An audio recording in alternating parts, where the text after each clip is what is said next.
powered by Zepe.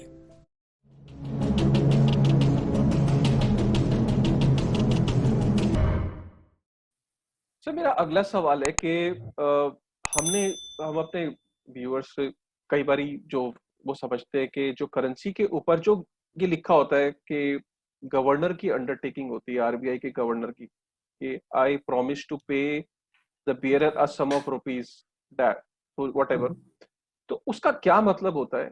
और क्या वो प्रॉमिस अगर वो विड्रॉ कर सकता है आरबीआई, या कभी मना कर सकता है?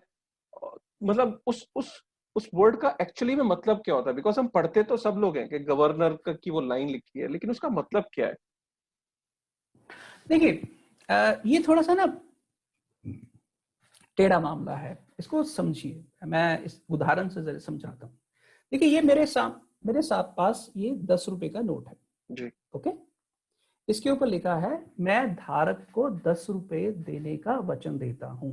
आई promise to pay the bearer. Bearer मतलब कि मेरे हाथ में ये 10 रुपए का नोट है, मैं हूं बियरर, धारक। I promise to pay the bearer sum of 10 rupees. नीचे गवर्नर के सिग्नेचर है।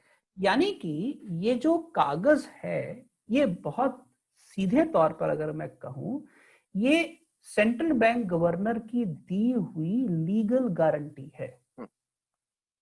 ठीक, ये एक लीगल गारंटी है। अब समस्या ये है, अगर मैं इस कागज को लेकर रिजर्व बैंक ऑफ गवर्नर के पास चले जाऊं और उनको कहूं कि इस कागज की मुझे जरूरत नहीं है, आप मुझे 10 रुपए दो, तो मुझे 10 रुपए कैसे देंगे? वो कहेंगे आप ये कागज ले लो, यही 10 रुपए हैं। तो मैं इसको सवाल को दूसरे तरीके से उनसे पूछता हूं कि ठीक है, आज से 10 साल पहले इस 10 रुपए से मैं नेस्ले की बड़े वाली चॉकलेट खरीद लेता था, आप मुझे ऐसा करिए, वो बड़े वाली चॉकलेट दे दीजिए।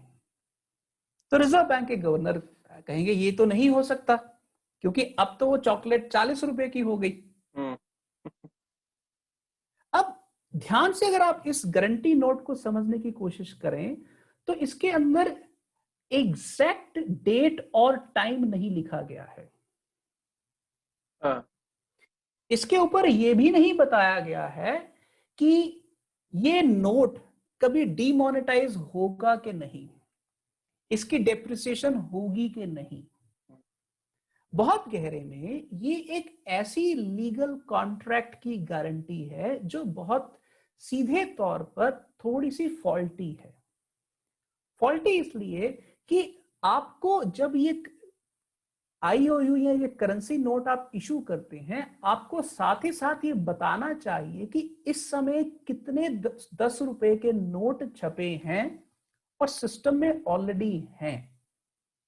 ठीक, इसीलिए जब 2016 के अंदर डीमोनेटाइजेशन हुई, तो लोगों के लिए एक बहुत भारी प्रॉब्लम हो गई, क्योंकि 86% ऑफ जो करेंसी थी वो सडनली रातों रात बेकार हो गई, वो कागज हो गई।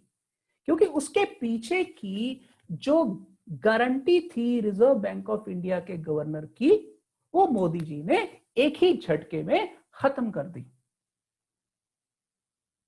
तो इसलिए एक बात समझिए कि ये बहुत गहरे में एक पावर एग्रीमेंट है, और ये बहुत सीधे तौर पर एक लायबिलिटी है। अगर आपको मैं ध्यान से फैक्ट्स और डेटा के हिसाब से समझाऊं, तो हिंदुस्तान में आज की तारीख में जितनी करेंसी छपी हुई है, वो लगभग 26 लाख करोड़ रुपए है। 26 लाख करोड़ रुपए का मतलब है 26 ट्रिलियन रुपीस। और जो मनी सप्लाई है हिंदुस्तान की, जो बैंकों में और लोगों के वैलेट्स में या लोगों की जेबों में घूमती है, वो मनी सप्लाई लगभग इसका 8 गुना है, लगभग 200 ट्रिलियन रुपीस। क्योंकि इंसान जो जीडीपी की वैल्यूएशन बिल्ड करते हैं, वो एक्सचेंज से बिल्ड करते हैं, exchange of goods and services. तो एक साल में जितनी दौलत पैदा होती है हिंदुस्तान में, उसको जीडीपी बोलते हैं। तो ये जीडीपी लगभग टोटल करेंसी सप्लाई का 8 गुना है, लगभग 200 ट्रिलियन रुपीस के आसपास है। तो इसलिए जब इसका सप्लाई उनके कंट्रोल में है, इसके जरिए वो मल्टीपल एक्स इकोनॉमी बिल्ड करते हैं। इसलिए अगर थोड़ी एक साल बाद इसकी वैल्यू अगर मान लीजिए 5% डाउन चली भी जाती है, पर इसकी बदौलत जीडीपी आपका मान लीजिए 7% बढ़ता है, तो नेट में 2% तो बढ़ा ही।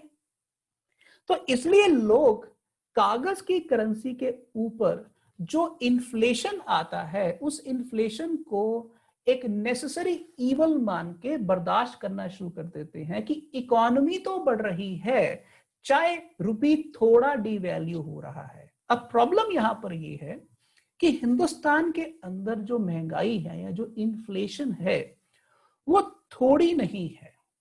अगर आप पिछले 70 साल से ज्यादा का इतिहास देखें तो हमने शुरुआत की थी ₹1 $1.2 का, और आज 75 रुपए $1 के बराबर। तो लगभग आप अंदाजा लगाएं तो 90 गुना हम डॉलर के मुकाबले में डाउन गए हैं।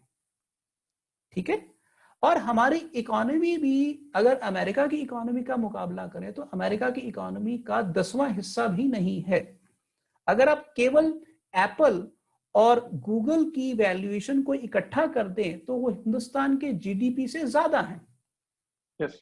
तो अगर हम ध्यान से इस बात को समझने की कोशिश करें कि हिंदुस्तान एक लॉन्ग टर्म इन्फ्लेशनरी इकोनॉमी है, जब एक इकोनॉमी के अंदर महंगाई ज्यादा देर तक हाई रेट पर बढ़ती रहती है तो होता क्या है कि पुश्तों की पुश्तें धीरे धीरे कमाने के बावजूद गरीब होती जाती हैं। और ये हिंदुस्तान की कहानी है। जैसे मेरे दादा 50 रुपए महीना कमाते थे, 7 बच्चे थे, मिडिल क्लास थे। मेरे पिता 500 रुपया कमाते थे, 4 बच्चे थे, मिडिल क्लास थे। मैं 50,000 कमाता था, 1 बच्चा था, मिडिल क्लास था। तो ये हिंदुस्तान क्या दुनिया के सभी डेवलपिंग कंट्रीज की यही कहानी है। हम पुश्त दर पुश्त कमाने के बावजूद गरीब होते गए। तो यही कहानी का जो दुख है, ये हमें ये कहने पर मजबूर करता है कि ये जो करेंसी नोट है, ये करेंसी नोट हमारे साथ धोखा करता है, क्योंकि सरकारों ने इन्फ्लेशन को ठीक से मैनेज नहीं किया है। बहुत अच्छे से समझा है सर आपने ये बात।